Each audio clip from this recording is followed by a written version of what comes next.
Hello. It is a very exciting day. It is my very first knitting video on youtube.com. You may or may not know this. I learned how to knit when I was 4 years old, and then I didn't knit very much until I was 18, and when I was 18 I became obsessed with knitting like all the time. I've put in my time, and now I'm gonna tell you about a knitting project. It's these mitts. Who would have guessed? I knitted these mitts in 2 days, the past today and yesterday. That's a lie. It took 3 days. I cast on 2 days ago. It took 3 days, so just plan for that. If you're making this, 3 days. I used some materials to make the project, including my double-pointed size 5 needles. The yarn I used is called Plymouth Yarn Galway Irish Type 100% wool. They don't make this anymore. I inherited it from my grandmother, but any like heavy worsted or Aran weight wool yarn will be good. You won't even use the whole thing probably. You'll probably have quite a bit left over, as I did. The pattern. I used a pattern for these mitts. There are 2 patterns on Ravelry that are like explicitly not Outlander patterns. Nothing against Outlander. I love Outlander, but it's not historically accurate. And I could only find 2 patterns on Ravelry that were historically accurate. If there's more, I'm so sorry, but I only found these 2. And the first is Trailblazer Family Mitts, which is this pattern. And the second pattern is by Mara Riley, and it's called 18th Century Women's Mitts. Potentially. You'll find it. It's Mara Riley. The major distinguishing factor for me in choosing the Trailblazer pattern is that it uses a worsted weight yarn and size 4 needles. I actually used size 5 needles, and as such it knits up much quicker than the Mara Riley pattern, which uses I think size 1 needles and fingering weight or sport weight yarn. So I chose it because this would be faster. That is why I chose it. I think both patterns are very good, and you could pick either of them depending on the gauge you would like to be knitting at. Also, this is like a disclaimer.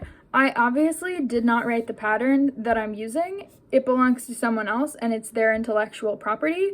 So I'm not going to be like telling you all of the things that are in the pattern because that would be unethical and a violation of copyright. So I'm mostly just going to tell you the things that I did like as modifications to customize the pattern, namely adding this like row of purl stitches to make like a seam, the garter stitch around the cuff here. Is this a cuff? The edge. And also I changed the number of decrease rows in it. So if you want to make this project, you do need to go get the pattern. Like, I'm not going to tell you the stuff that's in the pattern. I'm going to assume that you have a pattern. But if you maybe aren't trying to make them, don't get the pattern and just hang out with me and knit. Yeah, okay. We're going to knit now.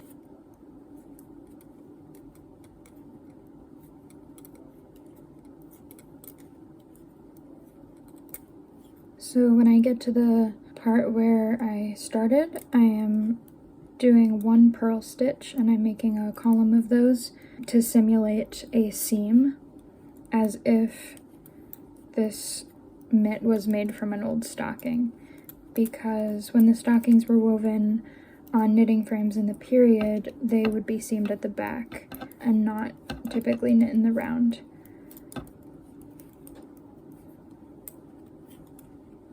So I'm making this imitation seam, which you can see here, in order to simulate that. You can see how it looks on the back as well. And the rest is all knit stitches in the round, which forms stockinette stitch.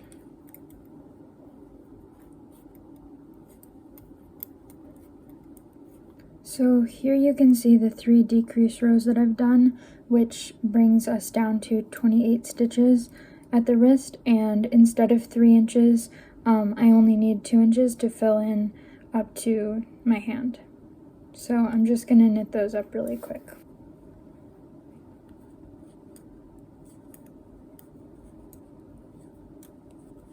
Now it's time to make the thumb gusset, and I'm going to be making that on my 3rd needle.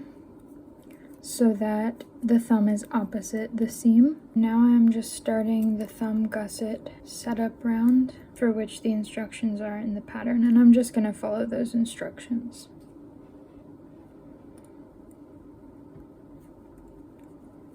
The only change I've made is to make the gusset for the thumb on the 3rd needle instead of the 2nd needle. Okay, so here we have the thumb gusset, and I've knitted up to the first marker, so I'm going to slip the marker, and then all of these stitches in between are going to be put onto some waste yarn to hold until we continue with the thumb.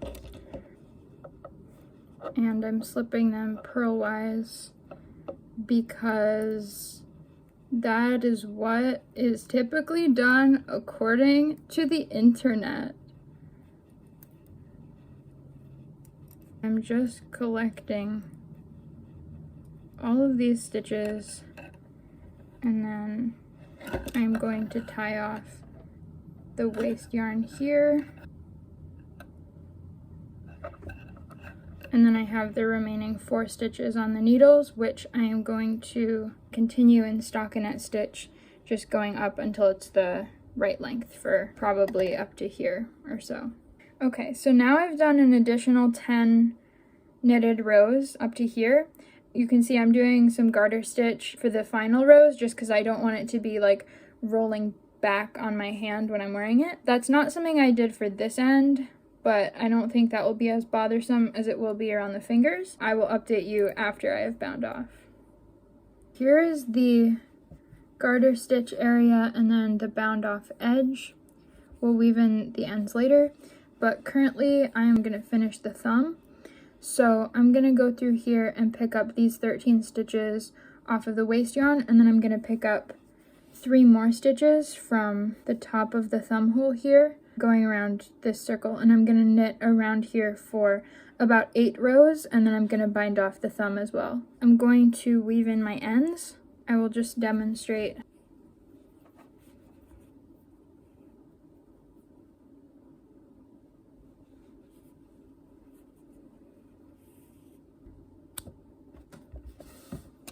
Okay, so that is one end woven in here, and then I'm going to just do all of the rest. So now I'm just casting on for the second mitt.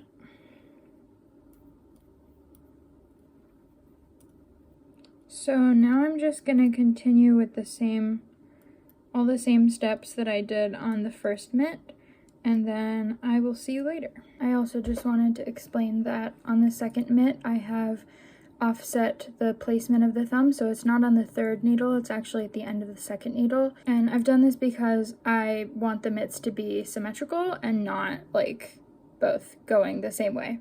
I've finished knitting both mitts, and at this point I'm just gonna soak them in some water and eucalyptus. You could use any wool soap for this, and then I'm gonna block them and let them dry.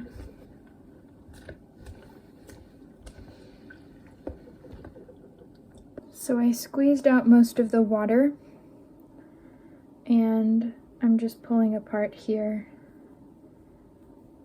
so that the gauge is more even.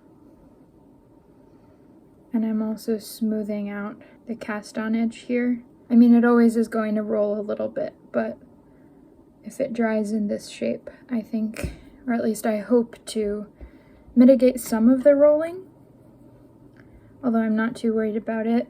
So I'm just stretching it out gently like this, and I'm also arranging the seam so that it dries in a straight line along the side, and then I'm laying out both of the mitts on a towel to dry. I'm going to be placing this towel near a heater so that they will dry faster. So here they are on.